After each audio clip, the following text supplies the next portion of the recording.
Namaste and welcome to the second season of Future Fit Corporates.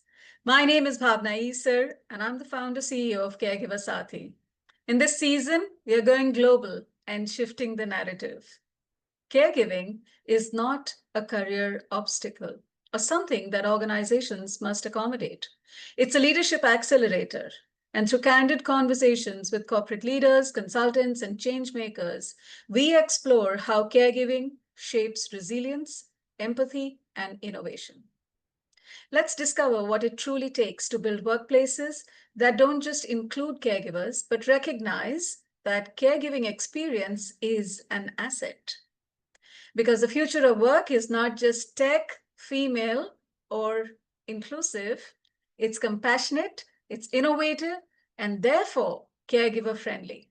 Welcome to Future Fit Corporates.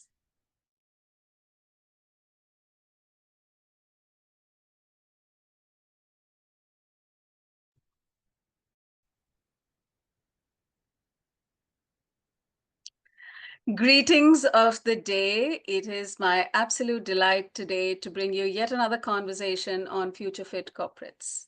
As we have spoken earlier in today's dynamic corporate landscape, the success of an organization is intricately tied to the well-being and satisfaction of its workforce. Future Fit Corporates is an initiative aimed at fostering caregiver-friendly workplaces and envisioning a future-ready corporate culture. This initiative seeks to facilitate meaningful conversations between CEOs, leaders, HR heads, coaches, consultants, employees through video interviews, podcasts, and written responses. The goal is to explore, discuss, and champion the integration of employee well-being into the core fabric of corporate strategies. What does a corporate of the future look like, feel like, be like when we are investing in people? Because that's the sure shot way of nurturing success. It is my absolute delight today to also have with me in this conversation Gayatri Krishnamurthy. Hi, Gayatri. Hi, Gayatri Bhavana. has coached an impressive 2,000 hours of coaching with 300 executives. Those numbers are mind-boggling for transition into leadership roles. Her clients are senior leaders, many of whom are women. Her own success of balancing both business and personal life has provided with insights that have enabled her to appreciate, understand, encourage, and enable others to chart their own paths to success. And needless to say, Gayatri has certifications in a host of profiling tools, Hogan certified and trained in advanced interpretation, and runs a very interesting conversation on integrating spirituality as well with coaching and everyday practice. For me, she is my senior from XLRI and somebody who's been associated with Caregiver Sathi for a while. I truly appreciate her faith and confidence. So welcome, Gayatri, and tell Thank us, you. how do you relate with us? Oh, so of course, I have known you for quite a few years when you were in the corporate also. After Caregiver Sati was started, I really was able to resonate with the need for such a foundation because I have been involved on both the sides of caregiving and by choice. So let me give you an example. When I was pregnant, my husband was in the US, okay, and I was really, really put under pressure to go to the US and give birth to the child because that would be the future for me and the child and everyone else. Mm-hmm. Uh, First of all, we never did think of settling there. Second, I had my parents and my in laws both were competing to take care of me. Mm-hmm. Okay. I stayed with my parents, and my life after childbirth was amazing.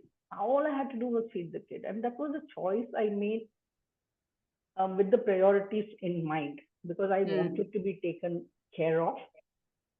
And there were people who were ready to take care of me. All I had to do is give them a chance and, of course, adjust a little. Okay.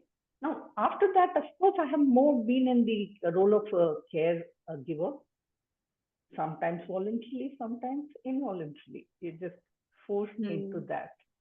So after that, of course, my son was very important to me, and that was a voluntary role. So I did put my corporate ambition on a second, on priority two. It's not that I Right. ignored it, and it was a choice which I made, though there were caregivers for him also, and I used them to keep my life balanced. So just because I was a mother, it was not like I was just stuck to the house. Yeah. After that, I had to look after my mother. And when my mother came to stay with me, again, this balancing, like I want to go out, I want to go on vacation. How do I do it? A lot of people, at least this was in 2000, early 2000, were always, doing it all by themselves at home. I went around and I remember using uh, temporary caregiving facilities, which actually were there even in 2000. So Hmm. I would leave my mother for 20 days there, go for a vacation, come back and pick her up and come. It's not that she had the best of the care, maybe I would have been better, but two things helped. One, of course, the facilities were reasonably good. Second, my mom wanted me to have a life. Hmm. So she was very keen that, we make a success of this. And Hmm. after that, my mother used to live with me and my brother, and she had a very big heart attack. And I remember my brother came and left her at home when he went on vacation because he said, "What will people say if I Hmm. left her in a caregiving home?" Hmm. Okay, and my answer was simply leave her with those who are very worried about the caregiving homes. If they are offering an alternative, take it. If not, they have no say in the business. Yeah. I take care of my mom to the best I can. Hmm. There is no need Hmm. to feel guilty.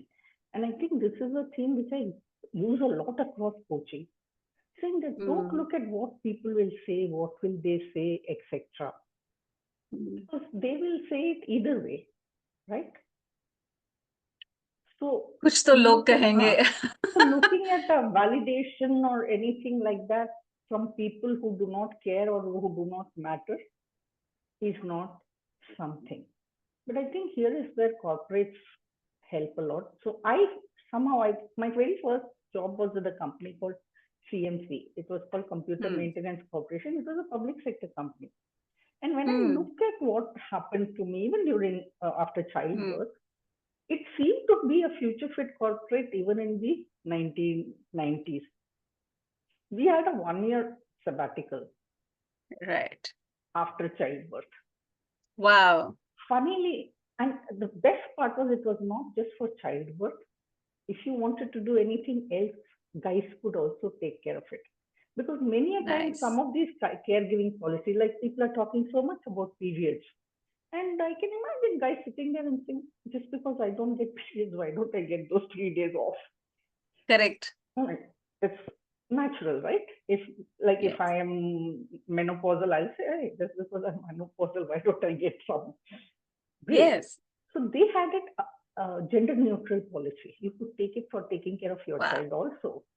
Wow. So I think somehow these themes sort of merge together to uh, take care of this caregiving. At later stage, I had to take care of people who were much older. So my mom was in her Hmm. 60s and 70s, and we had to take care of people who were super senior with either health issues or just you know mindset issues. And we actually used retirement this uh, elderly care units. Again, there was a lot of push of two kinds. One, we will help you take care. We'll give you the money. Money was not the only issue. And the second was once we put them in the care, they will come and tell us how to take care of them better. Please take a good bunch of flowers to your uncle. We're taking care of an uncle. That uncle hates flowers. They don't even think about what is suitable. So, just come up with these. general suggestions and formulas. So that actually keeps happening. But I'm happy to say that we have influenced at least a few people to think of it as an option. For You sure. know, mm. Um, I'd like for you to also perhaps tell us how you relate with the idea of caregiving as you look back at the circumstances, the situations in which you grew up, and that may have informed or influenced you now when you look back as a small child. um, So one, for example, since I come from a Tamil family and my holidays were spent in a village, there used to be segregation during periods. mm, Okay. And somehow I think just that act of that segregation, I didn't go through it because I was mostly in urban areas and it right. was not as much. But that really made you feel you're a second class citizen. So Mm, simple things in caregiving. Suppose you make 5 rotis and 2 are burnt, the ladies will eat it and give the 3 to the guys. Okay. yeah. Do you relate to that? Yes. So somehow, as women, we think it is our duty to sacrifice and suffer. And that is Yeah. a theme which I see across a lot. Mm, Uh, Fortunately, I had a set of parents who were very liberal, you know. mm, So my mother mm, was not brought up liberally, but she brought me up liberally, which is a very, very difficult thing to do. And how did she do yeah. it? She just was, there was a wall between what people said and what she would tell me. If Mm, people said, this is not good, that is not good, she would just not say anything, but not really tell me also anything. So it's a passive but very powerful way of bringing up someone, right? So I have always thought of my father, my mother as equal caregivers. In the sense, um, you know, bringing in money for the family is also caregiving. yes, Okay, so if that of is course. something only one of them can do for whatever Yes. reasons, I think it's okay to give them that extra um, space to Mm, come back and enjoy. So between that, I've always thought of caregivers as of both mm, genders. But when I see around, I see that most of the caregivers are women. mm, Even nurses, male nurses are very uncommon. It's difficult to find a male nurse, yeah. even for a male person to whom you have to give care. Yes. So to that Yes. extent, caring comes very automatically, or it is just taken up. And I Yes. have I have had the fortune of being very close to some male caregivers also. But they always have that one woman who will help them have a life. So Yeah. they can go meet their friends, they can go play tennis, etc. And men feel less guilty about doing it than women do. Yeah. That's true. Okay. And That's uh, true. and second thing is, I know I'm rambling a bit, but I was talking about caregiving using other facilities, right? Mm, I think the facilities used gets a bad name by people who just abandon people and go. So you go to any places yes. and you'll know about that NRI uh, so, Child. child who has left and just gone away, and many of them also take. You can just leave them forever. So Yeah. there's, for example, a dementia village in uh, Bangalore, near Yeah. Bangalore, where you can just leave them, and even their last rites would be done by people. Having it is not inconvenient, okay? But how much you care, so you don't either do it fully or just abandon. I think a balance is very, very important. So, And I would reckon that balance varies from person to person, and each person has their own meaning that they make, and it is challenging. it is, and it's also the care person to whom the care is being given. I can Yes. imagine, if I'm getting care, I don't want someone coming every month, every day and asking me how I'm doing. I may have other things to do myself. So it's a Yeah. 2 by 2 matrix. It's not a 1 by 2. It's not just up to the caregiver and there. Well, It's also a well, we are person. management graduates. We should make a 2 by 2 matrix. Exactly, exactly. It is a two by So, two matrix. yes. So, Um, Gayatri, what I'd like to talk about is as um, let's talk about the leaky pipeline of diverse candidates to leadership positions. You, as a coach, have invested a lot in both men and women being, coached for senior responsibilities and for taking on decision-making roles.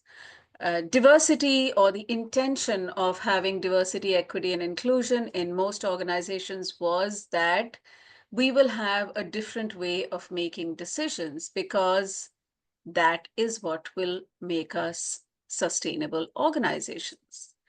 Although women are brought into the organizations, not many retain their diverse perspective or are able to last till yes, they reach the decision-making position. right. I'd like for you to comment on this and share your experience around this. Okay, it's not going to be a very popular opinion. Uh, you're very right. Women behave like alpha males, thinking that that is the way to get ahead. Okay, I've had people have said, "No, what? Even if it, and the number of people who took sabbatical, that 1 year sabbatical, you go and do a survey, it will be less than 80% Less than 80% will be what? Who will of the take? women would have taken the whole year as a sabbatical. And the reasons, Right. I have very close family members and friends who have done that also. We need to be seen. We'll be forgotten if we Mm. go away for 1 year. Mm. So those kind of thoughts are always there. And men find it easier to display or, be demonstrative.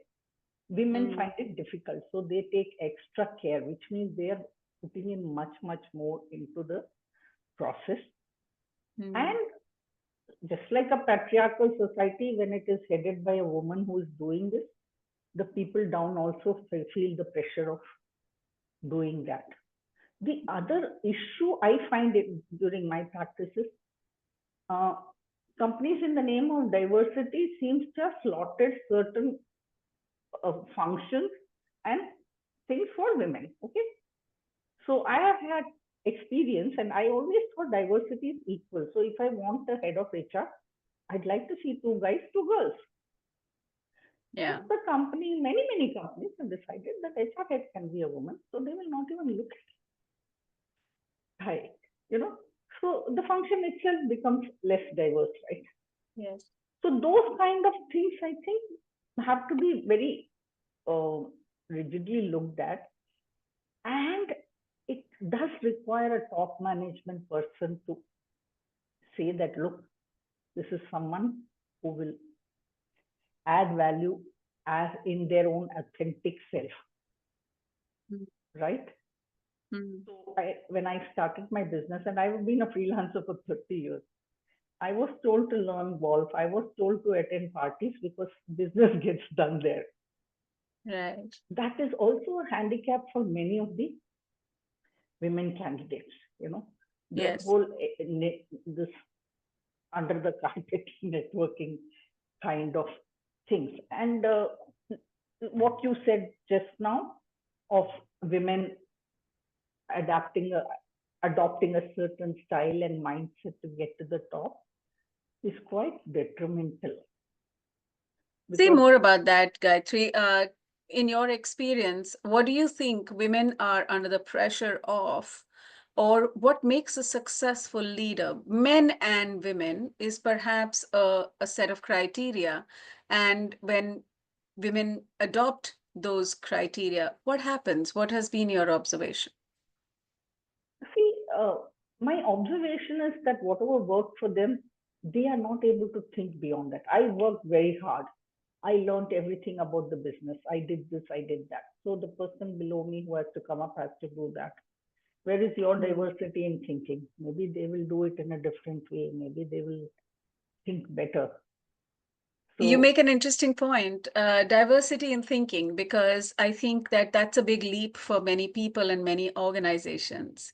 Diversity is merely a metric in terms of numbers of yes, people that you hire, not necessarily in different ways of thinking. You could have so-called 50-50 gender diversity and yet have a singular way of thinking. absolutely. It will be like we used to call it group think, right? Yes, So I know my CEO. So suppose I work with Bhavana, I know that she values diversity. So I will keep the underbelly of diversity thoughts to myself. I will yes, not speak about it. I will also be a Rara champion. yes, And I think this diversity is not something which requires a Rara championing. It requires a lot more thought on impact on the women and on the men.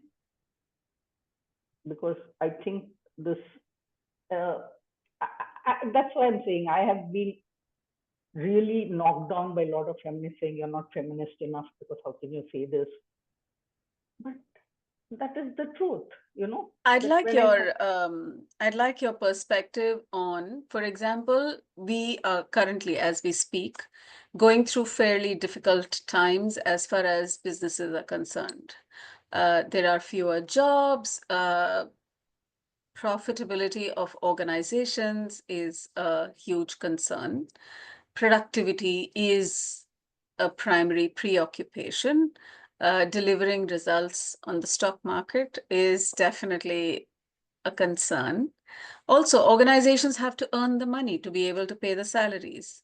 Um, Given that leaders are occupied with these concerns, what do you think is going on for activities like employee well-being, DEI, uh, so D caregivers at the right, workplace? right. So DI is recent, right? But remember, we Yes, have this one organization called Training and Development. yes, And whenever there was a cost cut, it would be cut first. I yes, think DEI is just a nice new way of calling these kind of activities. They get yes, the bump, and you can see the so-called big leaders in the US and all suddenly saying DEI is not important to us. yes, I mean, I can say it because this is in public domain. Accenture said, no, we will not follow it. Okay. yeah, And at one time, they were forcing diversity. yes, This is not a person from Accenture, so I have couched the name and the person. So he was my neighbor, and he came and said, he's a senior partner in a big company. So he said, no, Gayatri, what is this diversity? He reports to someone in Europe who is a woman, and he said, you have to um, promote a woman. So he comes and tells me, Gayatri, I have five people, four are men and one is a woman. And if that is the policy, why don't they just promote without an appraisal saying this is our decision? How am I supposed to justify it? So when you put people under pressure like this, that won't work, right?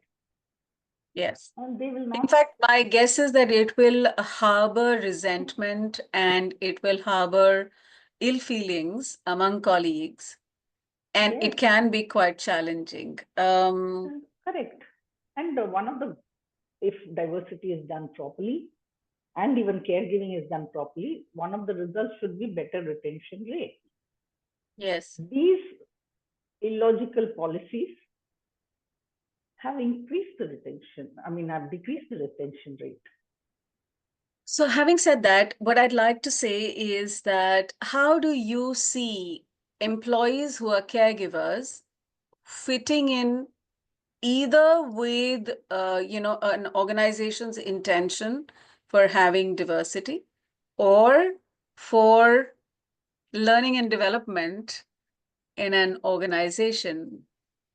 You know, why should an organization care about the caregiving responsibilities of its employees? because just like COVID can hit, anybody can be hit with that responsibility. It could be your best person. Okay, Hmm.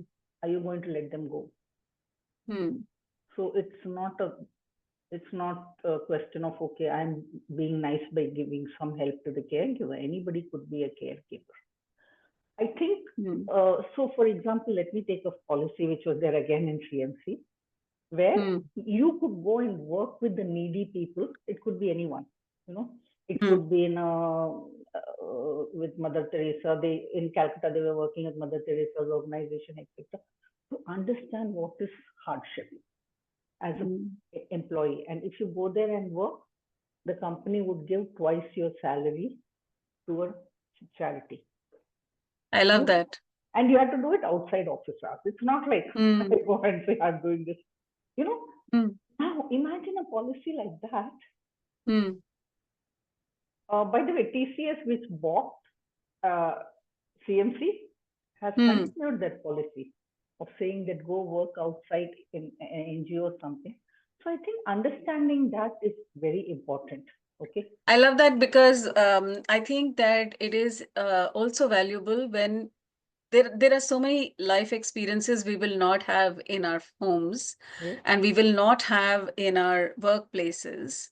And by contributing to society or Hmm? by volunteering, we Yeah. actually build our empathy muscle much more than we can build anywhere Yes. else. Yes. We do. We do.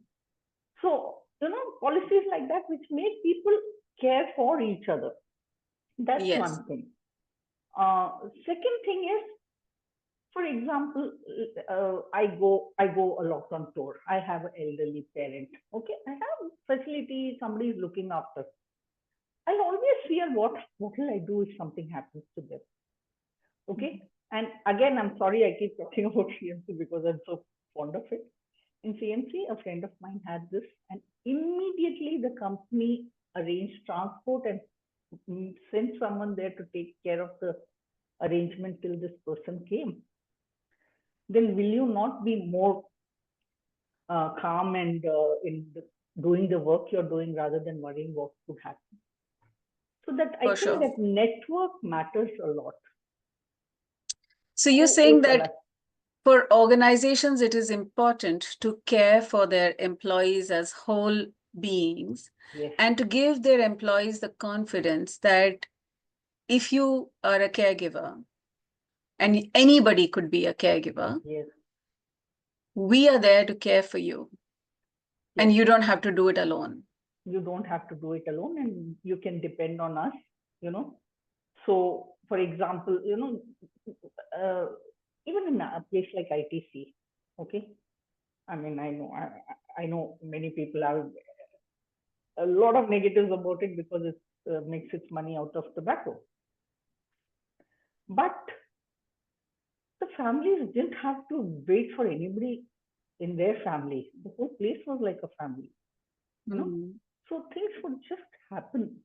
It's not yeah, like you had to wonder what will happen, how will I do this, how will I do that. So I yeah, think that network, if it is done, see, people do it on their own, yeah. but if it is also blessed by the organization, it helps a lot. And other way they can do is just having a network of companies which doing all these NGO work with them. For example, caregivers Sati, if they are a registered partner, people can come. And you were asking me right at the beginning, one, how do I know about caregivers Sati? And I know one thing which I use, which you have done, is this manual on how to handle grief, or how to coach someone who is just lost, um, grief, bereavement, etc. There are no such policies, right? Okay, there's a leave for say 5 days, and that also. See, I think uh, companies have one issue. They are worried that if we give too many caregiving policies, they will be misused, and it could be, isn't it? So I remember Yeah. we used to joke saying bereavement family is what? Suppose I had a stepfather and stepmother, can I get 6, 7 every time someone talks it? I know it sounds morbid. So for that, I think. the caregiving sentiment has to percolate everyone. It isn't like Yeah. they are doing it, let me take advantage of it. I get advantage, so I will not misuse it. So the Yeah, how you handle misuse is very for important, sure. and it's cultural. Yeah. For sure. I think that that applies to all benefits in Yes. general. Employee Absolutely. benefits are at a risk of being misused Yes. or being uh, inappropriated, and I mean that's a risk, and we have to have some systems to manage it, but that doesn't mean that Right. you Yeah. you don't have And it at all. financial benefits are more easily monitored than these Yes, soft things. So I think for that is sure. something. Actually, the time that we put together the Managing Grief at the Workplace handbook was during COVID, and everybody was so impacted. And we wanted to put out a document that could help. Fantastic document. I've shared Thank it you. with many people. Thank you. Thank you so much. And I'm glad that, it was useful, you used it, and um, it's, but grief is a very human experience. And organizations cannot shy away from the fact that employees will have one or the other moment, whether or not the whole world is going through COVID. And at that time, it becomes really important. We also realize that COVID, for example, highlighted how we were all, especially as HR professionals, taken by surprise. We just Yes. didn't have the tools. We just didn't have the wherewithal to deal with what COVID was. But Mm. even on an ongoing basis, I think it might be difficult for some of the young managers and for some of young professionals who have no life experience of a difficult illness Yes. or special needs, for them to know what to provide in the organization. Um, I think that is where the emotion experience helps. yes. Say more. What do you mean? Give us an Emotion is example. suppose I'm a young person and my boss is taking care and so not coming. Go with the boss and spend at least Oh, the 2 hours. immersive. Yeah, that is what I meant by immersive experience. You'll be shocked, right? Yeah. Yeah. No, for sure. I think having certain experiences is valuable, and making sure that people are getting access to such experiences is important. What I'd like for you to say is that you have coached so many leaders and managers. Can you help us see a trend, or what are some of the strengths that people who have caregiving experiences come with? What does caregiving experience teach you that nothing else can teach you? I think it teaches you compassion for others Mhm. also, not just for the person you're giving Yes. care for. Okay. The second thing it teaches you is actually a little opening the inner eye and looking at, what happens. So, for example, I have a saying by Dalai Lama saying that, death is certain. Okay. Mm, And when you die, you cannot take your possessions. mm, So, I think caregiving helps you look at what is more important in life, mm, puts a perspective on what will you strive for. For example, now you're doing more NGO work than just running after a corporate gig. Even for me, I did not run after becoming a CHRO or anything. I don't regret it, but it was a choice. And I feel now I may be happier than many CHROs because of the choices I made. I think it shows a sharp length on you need to make the right choices in your life. What is important? I relate with that so much personally on both the counts, because I do think that, of course, some caregiving experiences are more challenging and more trying than others. Yes, And for sure, it builds a certain ability to be able to look at the world through somebody else's eyes. And I love that expression. It opens your inner eye, and it allows you to make uh, choices that yes, yes. you are at peace with. Not only that, uh, see, suppose you have to give caregiving at a young age, like you did, and the person is well taken care of. Actually, there comes a time where we ourselves also need care. Yes, So, self care, it is not a lesson, but I think it's something you have to keep in mind while giving care. And I know of a case, for example, where somebody close and said, both of you go to a assisted living place and live together there. It's a choice, right? Why not? The entire family can go and live in such a place. And people yeah, don't think out of this is not too out of the box, but I think we need to look at out of the box solutions to make our life more for balanced. sure, for sure. I think as generations shift, and like you said, your mom made an effort, although she was not brought up in a certain way, she kind of created a different environment for you. I'm sure you took a few steps ahead of her. Every generation does their little bit, and we are where we are. And if you were to imagine an organization in the coming years, and you were to say, here is an organization that is a caregiver friendly workplace, what are some of the features or highlights such an organization would have? I think first thing is to reward by output, not by time consumed by the person in work. Okay. Because then caregiving becomes easier, flexible work Yes. becomes easier, Yes. and of course, have a safety net. My corporation would have a safety net for people who retire from there also. Because Mm. if I'm taking care of my mother and she had that safety net, at least financially, I will not feel so Mm. stretched. So Mm. a future fit corporation would look at this financial implications. And the beauty of it is you need not have to bear the cost. So, for Mm. example, in XLRI now we have a insurance scheme. Mm. Without working, we get the same as a group insurance, right? You can easily do that for your retirees. So there are many, Yeah. many ways you can, um, have this.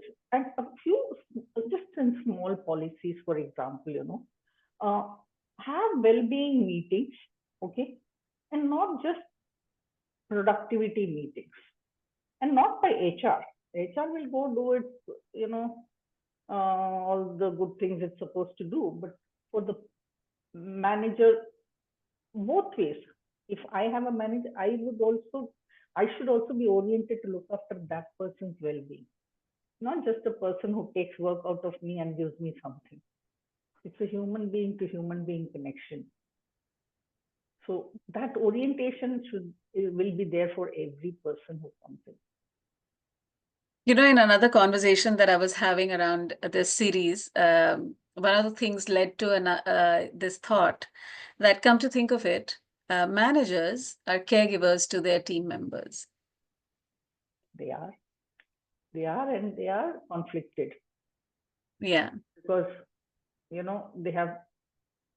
uh, they have to extract work and they have to give something, so they're always in a conflicting kind of thing. yeah, And just one policy which my future fit corporation will have will, it's not enough to give just work from home or things like that. It could be even give them a co-working space. Like, hmm, I know many people who enjoy co-working space because it's like semi, you get the social yeah, lift. So I think we need to think a lot more. So I was in just a webinar call with mostly Westerners. They're only talking about the highs and lows of work from home. But in India, work from home is even more difficult. Because Hmm. right now I am well enough to have two connections, okay, Hmm. and one extra extension so that my this call doesn't get cut. I can tell you most people don't have. Yeah. I know my niece works in a big table with her son on one end, her husband on one end, and she on one end during COVID. So I think Indians need to Indianize their caregiving policies. They cannot just say, okay, we will also give you flexi work, we Great can work point. from home. How will I work from home? Yeah. I may want to get away from my mother-in-law and work in the office. So True. so Yes, yes, I've heard that. Many people work to get away from violence or what they think is constraining environments at home. and And yeah, yeah. My son, he has no constraints, nothing. He just says he goes to work because it's more structured. He knows he has to yeah, get to work by 9. He says at home, I have no timings. If I yeah, get up late, I'll work till 12. So he says, I like the structure. Each one, I yeah. think, will prefer their mode of working. So yeah.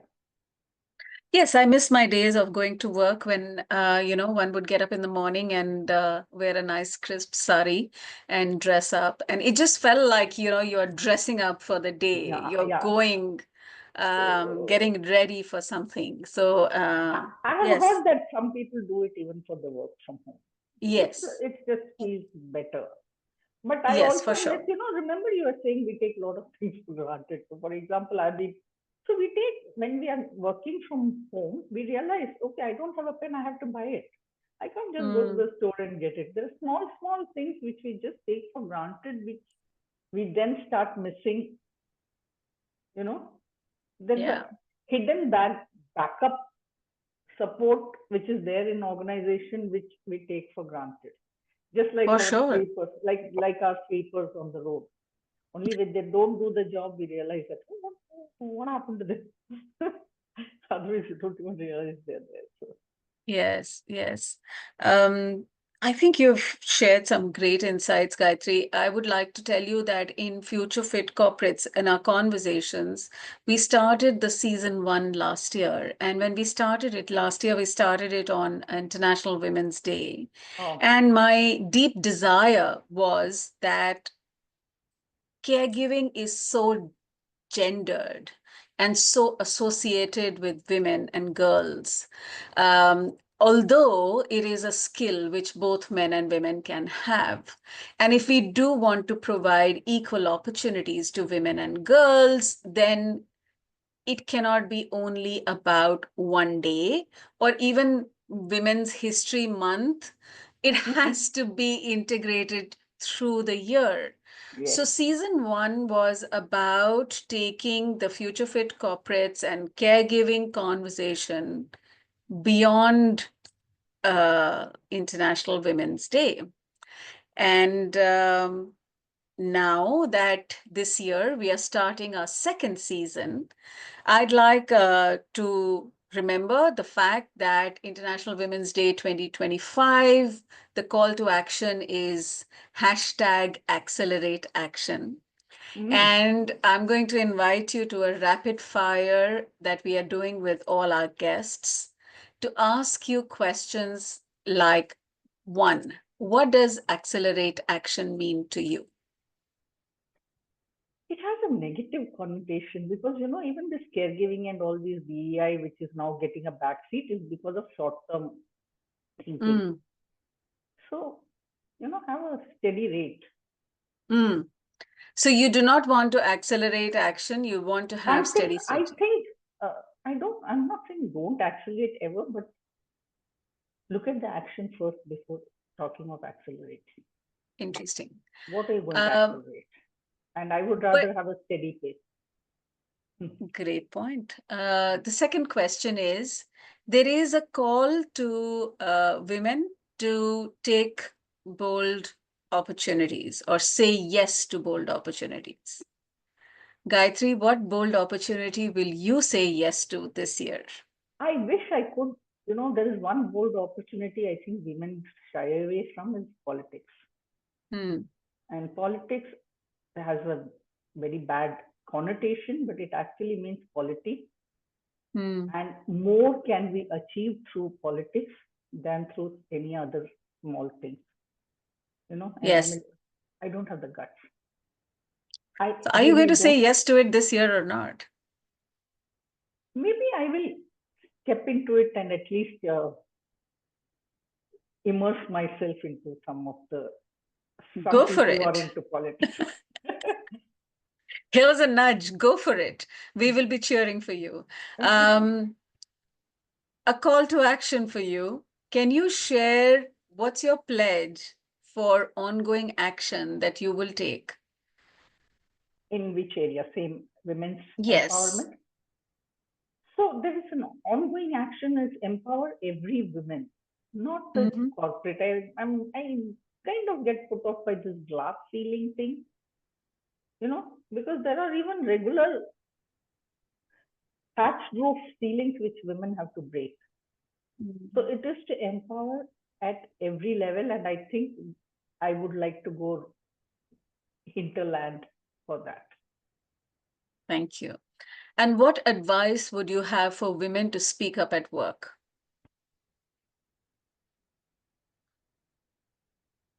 I think it will benefit. Okay, yes, there could be something, but women are born copers and resilient people. Just Hmm. go for it. Don't Do- regret. Yeah, because what happens when you don't speak out may be worse than what happens when you speak out. for sure. What's the biggest challenge men and women face when they are caregivers? How is it different for either, or what is the biggest challenge that men and women face? I think money. It's a very Hmm. expensive thing to really give care the way you want. Simple thing. For example, we talk of a nurse. People keep a 24-hour nurse. They don't Hmm. have a life, you know. Yeah. So ideally, there should be two people. So money is one issue. Yeah. Uh, Yeah. Second is, I think we set up expectations of, you know, going to every small thing, saying that I'm taking Mm. care of someone if I look after them to their satisfaction. That satisfaction is very difficult to achieve. Look after them to your satisfaction.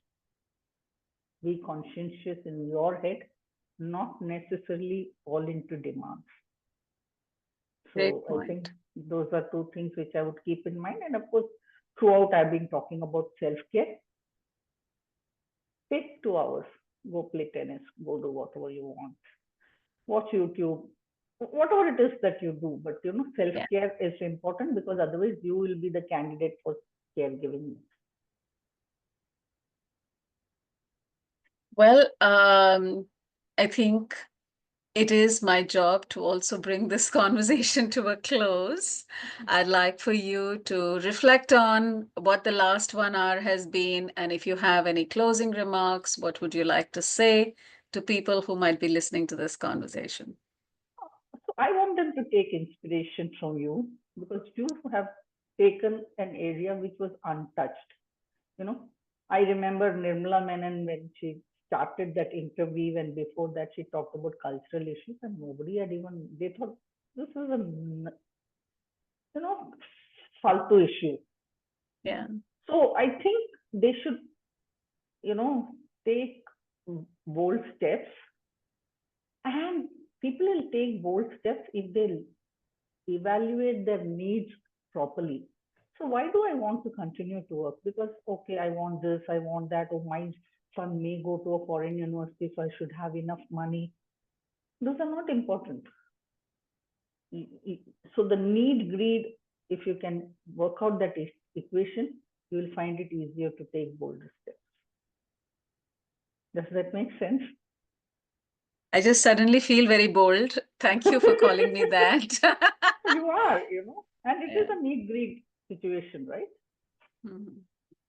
Because we have what we need, most of us, at least the ones we are all talking to on a regular basis. But greed can make you go for something and something else will give. What are your wishes for caregiver Sathi? All the very best.